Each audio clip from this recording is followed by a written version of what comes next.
Hey guys! Welcome back again sa ating YouTube channel! Another day, another luto na naman.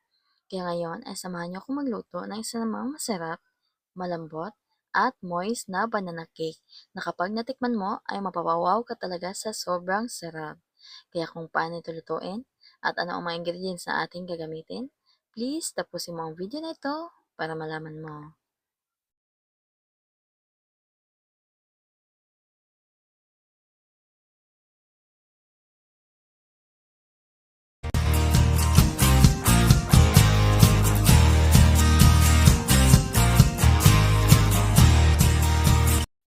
First, dito pa sa ating malinis na bowl, nag-add lang po ako dito ng 360 ml po ng evaporated milk. Pwede rin po kayong gumamit ng buttermilk. At mag-add din po tayo dito ng 1 teaspoon po ng vinegar. Haluin lang po natin ito ng bahagya at iset aside.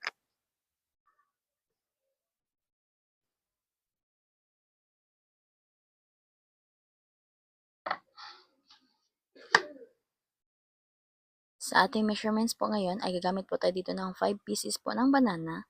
Lakatan po itong ating gamit. Ayan, ripe na po ito. Tanggalin lang po natin ito sa balat at ilagay sa bowl.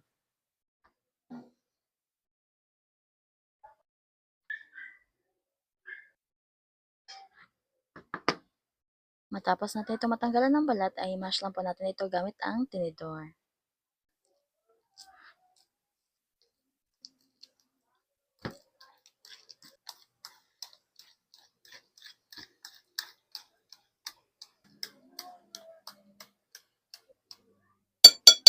Pag ganito na po siya kapino ay okay na po yan, iset aside lang.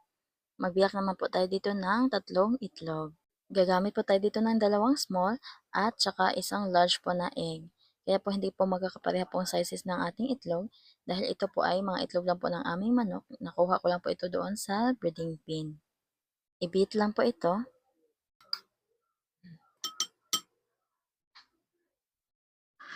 Matapos po natin i-beat yung ating itlog ay pagsamahin na po natin yung ating mga ingredients. Dito pa sa ating maliit po na palagan na ipinagsama ko na po dito yung ating itlog, half cup po ng oil, at saka half cup din po ng melted butter. Mag-add din po tayo dito ng half tablespoon po ng salt, at saka 1/4 po ng brown sugar. I-mix lang po natin ito until po matunaw po yung ating mga nilagay po na sugar at salt.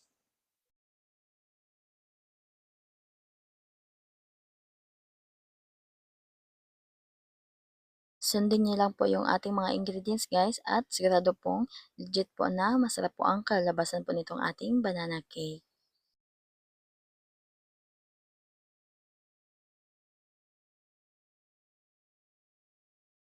At before ko pa makalimutan, mag-a-add din po pala tayo dito ng half teaspoon din po ng vanilla.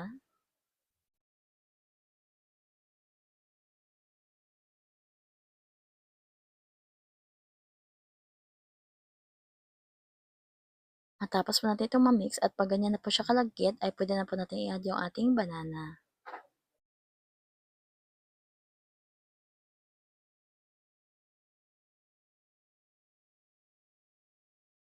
Halo-haluin lang ito until mag-well combine.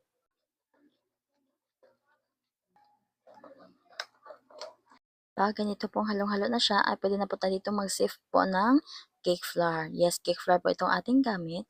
At naglagay lang po ako dito ng mga 2 cups po ng cake flour. Mag-add din po tayo dito ng 1/2 teaspoon po ng baking powder at 1/2 teaspoon din po ng baking soda.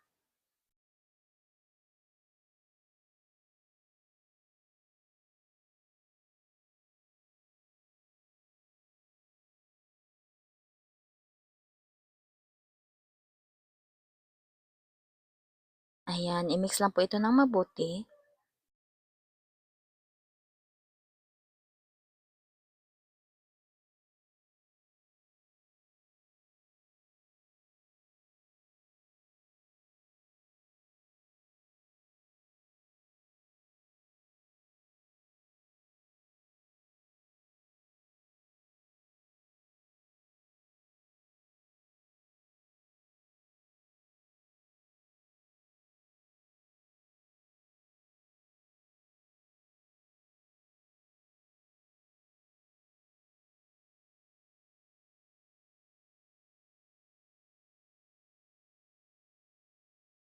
Pag ganito na pong na-mix na po natin siya ng maigi, ay pwede na po natin i-add dito yung ating pong siniparit po na evaporated milk.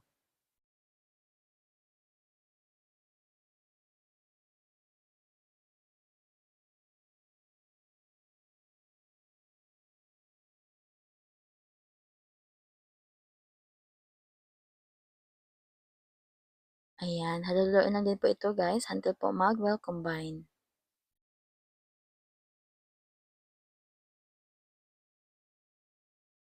While naghahalo po tayo dito, kung nagustuhan niyo po yung ating video, let me know in the comment section below.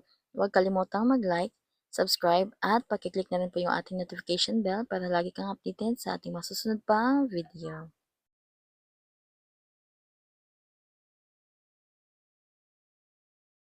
Ayan, okay na po pala itong ating mixture. At by the way guys, sa part pala na ito ay nakapagpakulo na po pala ako ng tubig dahil i-steam po natin itong ating banana cake. Dito naman po sa ating linera ay nag-grease lang po ako dito ng butter. Kung wala po kayong butter ay okay din po oil. Ilagay na po natin yung ating parchment paper.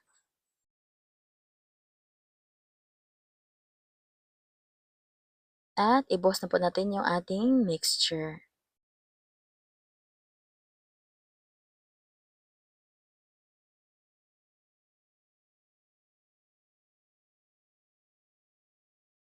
Para naman po sa toppings nito ay nag-add po ako dyan ng hiniwa ko po na chocolate bar sa ibabaw at nag-add na rin po ako dito ng toasted peanut.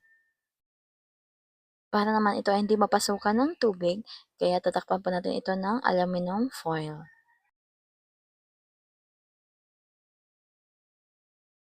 Ayan, steam na po natin ito ng mga at least 30 to 35 minutes.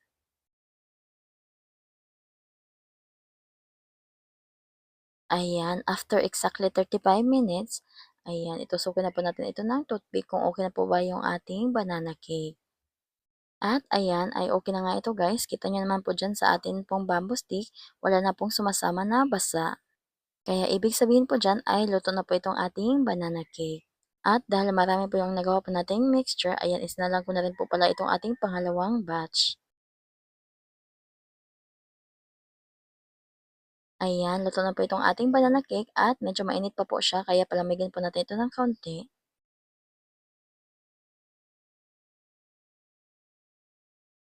After nga ng ilang minuto ay malamig na nga itong ating banana cake, tanggalin ko lang po ito dito sa ating lanera.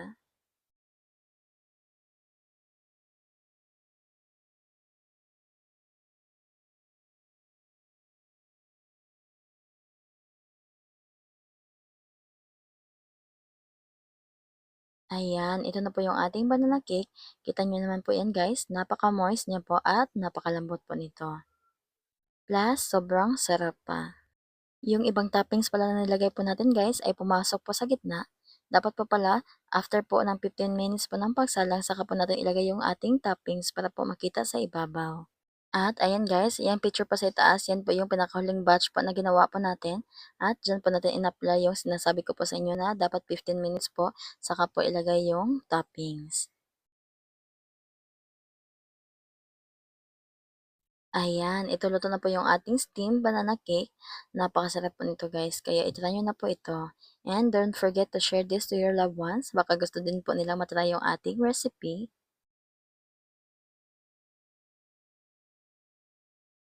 Ayan, slice ko lang po muna to at ipapakita ko po sa inyo na nasa gitna po yung mga nilagay po nating toppings. Ayan, kahit napunta po yan sa gitna, tignan nyo naman po yung texture po ng ating banana cake. Ayan, napaka-soft niyan guys at napakasarap po talaga nito. Kaya ano pa hinintay nyo, try nyo na ito. Yan lang po. Thank you for watching. Bye! God bless!